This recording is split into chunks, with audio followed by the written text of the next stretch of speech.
America ಪ್ರವಾಸದಲ್ಲಿರುವ ಪ್ರಧಾನಿ ನರೇಂದ್ರ ಮೋದಿ ಯಾವೆಲ್ಲ ಕಾರ್ಯಕ್ರಮದಲ್ಲಿ ಭಾಗಿಯಾಗಲಿದ್ದಾರೆ? ಆಂಡ್ರೂಸ್ ಏರ್ ಬೇಸ್ನಲ್ಲಿ ಮೋದಿಯನ್ನ ಯಾರೆಲ್ಲ ಸ್ವಾಗತಿಸಿದ್ರು? G20 ದೇಶಗಳ ವಿದೇಶಾಂಗ ಸಚಿವರ ಸಭೆಯಲ್ಲಿ ಜೈಶಂಕರ್ ಹೇಳಿದ್ದೇನು? ನೋಡೋಣ ನ್ಯಾಷನಲ್ ನ್ಯೂಸ್ ಟಾಪ್ 9 ನಲ್ಲಿ. ಪ್ರಧಾನಿ ನರೇಂದ್ರ ಮೋದಿ ಅಮೆರಿಕದ ವಾಷಿಂಗ್ಟನ್ ಡಿಸಿ ತಲುಪಿದ್ದಾರೆ. ನಿನ್ನೆ ಬೆಳಗ್ಗೆ ದೆಹಲಿಯಿಂದ ಹೊರಟಿದ್ದ ಪ್ರಧಾನಿ ಮೋದಿ ನಿರಂತರ 12 ಗಂಟೆ ವಿಮಾನದಲ್ಲಿ ಪ್ರಯಾಣ ಮಾಡಿ ಇಂದು ಮುಂಜಾನೆ 4 ಗಂಟೆಗೆ ಅಮೆರಿಕದ ವಾಷಿಂಗ್ಟನ್ ಡಿಸಿಗೆ ಬಂದಿಳಿದಿದ್ದಾರೆ. ವಾಷಿಂಗ್ಟನ್ನಲ್ಲಿ ಭಾರತ ಮೂಲದ ನಾಗರಿಕರನ್ನ ಭೇಟಿಯಾಗಿ ಕೈ ಕುಲುಕಿದ್ರು. ಕೊರೋನಾ ಮರೆತು ಮೋದಿ ಭಾರತ ಮೂಲದ ಜನರೊಂದಿಗೆ ನಗುನಗುತ್ತಾ ಬೆರೆತಿದ್ದು ವಿಶೇಷವಾಗಿತ್ತು.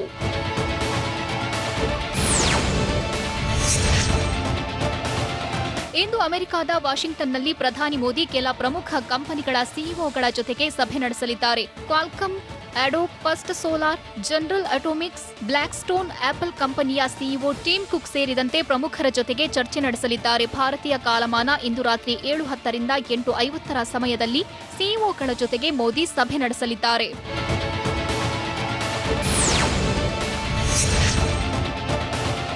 ಆಸ್ಟ್ರೇಲಿಯಾ ಪ್ರಧಾನಿ ಸ್ಕಾಟ್ ಮಾರಿಸನ್ ಜೊತೆ ಪ್ರಧಾನಿ ನರೇಂದ್ರ ಮೋದಿ ದ್ವಿಪಕ್ಷೀಯ ಸಭೆ ನಡೆಸಿದ್ದಾರೆ. ಭಾರತೀಯ ಕಾಲಮಾನ ಬೆಳಗ್ಗೆ 11 ಗಂಟೆಗೆ ಆಸ್ಟ್ರೇಲಿಯಾ ಪ್ರಧಾನಿ ಸ್ಕಾಟ್ ಮ್ಯಾರಿಸನ್ ಜೊತೆಗೆ ಮೋದಿ ಸಭೆ ನಡೆಸಿದ್ದಾರೆ. ಭಾರತೀಯ ಕಾಲಮಾನ ಇಂದು ರಾತ್ರಿ 3 ಗಂಟೆಗೆ ಜಪಾನ್ ಪ್ರಧಾನಿ ಯೋಶಿಹಿಡೆ ಸುಗಾ ಜೊತೆಗೆ ದ್ವಿಪಕ್ಷೀಯ ಬಾಂಧವ್ಯ ವೃದ್ಧಿಯ ಬಗ್ಗೆ ಮಾತುಕತೆ ನಡೆಸಲಿದ್ದಾರೆ.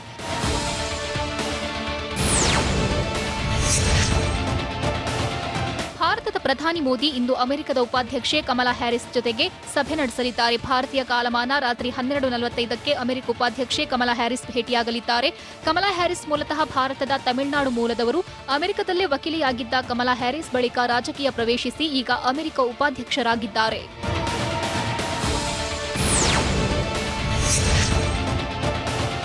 ದೆಹಲಿಯಿಂದ ವಾಷಿಂಗ್ಟನ್ಗೆ ವಿಮಾನದಲ್ಲಿ 12 ರಿಂದ 15 ಗಂಟೆ ಪ್ರಯಾಣದ ಅವಧಿ ಇದೆ. ಭಾರತದ ಗಣ್ಯರ ವಿಮಾನಗಳು ಮಾರ್ಗಮಧ್ಯೆ ಜರ್ಮನಿಯ ಫ್ರಾಂಕ್ಫರ್ಟ್ನಲ್ಲಿ ವಿಮಾನಕ್ಕೆ ಇಂಧನ ಭರ್ತಿ ಮಾಡಿಕೊಳ್ಳಲು ನಿಲ್ಲಿಸುವುದು ವಾಡಿಕೆಯಾಗಿತ್ತು. ಆದರೆ ಈಗ ಭಾರತದ ಪ್ರಧಾನಿ ನರೇಂದ್ರ ಮೋದಿ ವಿಮಾನವು ಜರ್ಮನಿಯ ಫ್ರಾಂಕ್ಫರ್ಟ್ನಲ್ಲಿ ನಿಲ್ಲಿಸದೆ ನೇರವಾಗಿ ದೆಹಲಿಯಿಂದ ವಾಷಿಂಗ್ಟನ್ಗೆ ಪ್ರಯಾಣ ಬೆಳೆಸಿದೆ.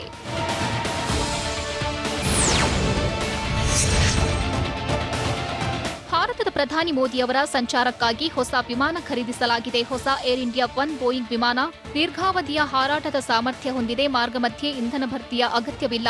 ಕಳೆದ ವರ್ಷ ಹೊಸದಾಗಿ ಪ್ರಧಾನಿಗಾಗಿ 4,500 ಕೋಟಿ ರೂಪಾಯಿ ವೆಚ್ಚದಲ್ಲಿ ಬೋಯಿಂಗ್ ವಿಮಾನ ಖರೀದಿ ಮಾಡಲಾಗಿದೆ.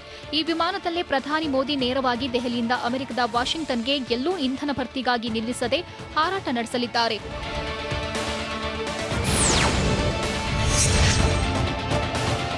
ಭಾರತದ ಪ್ರಧಾನಿ ಮೋದಿಯವರು ಕೊರೋನಾ ಸಂಕಷ್ಟ ಎದುರಾದ ಬಳಿಕ 2ನೇ ಬಾರಿಗೆ ವಿದೇಶ ಪ್ರವಾಸ ಕೈಗೊಂಡಿದ್ದಾರೆ.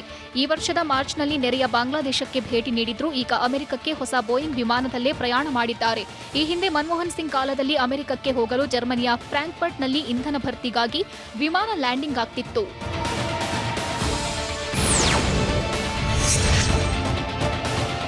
ಪ್ರಧಾನಿ ಮೋದಿ 2014 ರಿಂದ ಇಲ್ಲಿಯವರೆಗೂ 6 ಬಾರಿ ಅಮೆರಿಕಕ್ಕೆ ಭೇಟಿ ನೀಡಿದ್ರು. ಇದೀಗ 7ನೇ ಬಾರಿ ಅಮೆರಿಕಕ್ಕೆ ಭೇಟಿ ನೀಡಿದ್ದಾರೆ.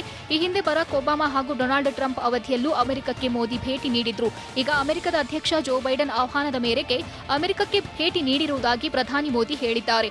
ಅಮೆರಿಕದ ಆಂಡ್ರೂಸ್ ಏರ್ ಬೇಸ್ನಲ್ಲಿ ಅಮೆರಿಕದ ಮ್ಯಾನೇಜ್ಮೆಂಟ್ ಮತ್ತು ಸಂಪನ್ಮೂಲ ವಿಭಾಗದ ಡೆಪ್ಯೂಟಿ ಸೆಕ್ರೆಟರಿ ಬ್ರೈನ್ ಮ್ಯಾಕೆನ್ ಮೋದಿ ಅವರನ್ನ ಬರಮಾಡಿಕೊಂಡ್ರು.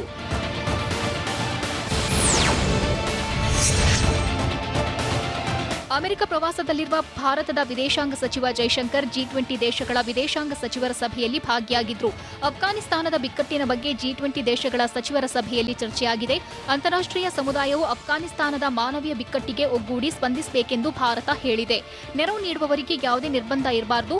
ಅಫ್ಘಾನ್ ನೆಲವನ್ನು ಭಯೋತ್ಪಾದನಾ ಚಟುವಟಿಕೆಗೆ ಬಳಸಲು ಅವಕಾಶ ಕೊಡಲ್ಲ ಎಂದು ತಾಲಿಬಾನ್ ಹೇಳಿರುವುದನ್ನು ಜಾರಿಗೊಳಿಸಬೇಕು ಎಂದು ಭಾರತದ ವಿದೇಶಾಂಗ ಸಚಿವ ಜೈಶಂಕರ್ ಸಭೆಯಲ್ಲಿ ಹೇಳಿದ್ದಾರೆ.